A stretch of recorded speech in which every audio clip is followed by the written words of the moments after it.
Overcurrent protection अक्सर network को fault से बचाने की पहली कड़ी होती है। इस वीडियो में हम ओवरकरंट प्रोटेक्शन के बेसिक सिद्धांतों को समझेंगे और हमारी शुरुआत होगी इलेक्ट्रोमैकेनिकल रिले से, क्योंकि आधुनिक डिजिटल रिले को समझने और चलाने के लिए जो टर्मिनोलॉजी होती है उसका फिजिकल मतलब यही से समझा जा सकता है। ओवरकरंट प्रोटेक्शन का मूल सिद्धांत है सिस्टम में करंट को लगातार मॉनिटर करना, और अगर ये बहुत ज्यादा हो जाता है तो फीडर डिस्कनेक्ट हो जाएगा। करंट की माप करंट ट्रांसफार्मर से की जाती है, जो करंट को इतना कम कर देता है कि उसे सही से मापा जा सके। अब जो डिवाइस करंट को लेता है और तय करता है कि फीडर को डिस्कनेक्ट करना है या नहीं, उसे रिले कहते हैं। ये पूरे सिस्टम का दिमाग होता है।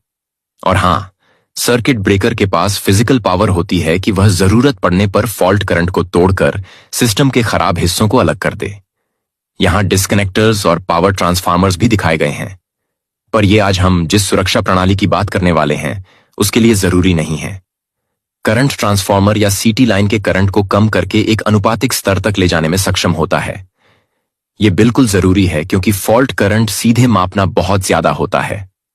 अब सीटी बिल्कुल एक सामान्य ट्रांसफार्मर की तरह होता है, जहां लाइन करंट प्राइमरी होता है और हम सेकेंडरी बना सकते हैं, जिसमें जितने टर्न्स चाहिए करंट को कम करने के लिए।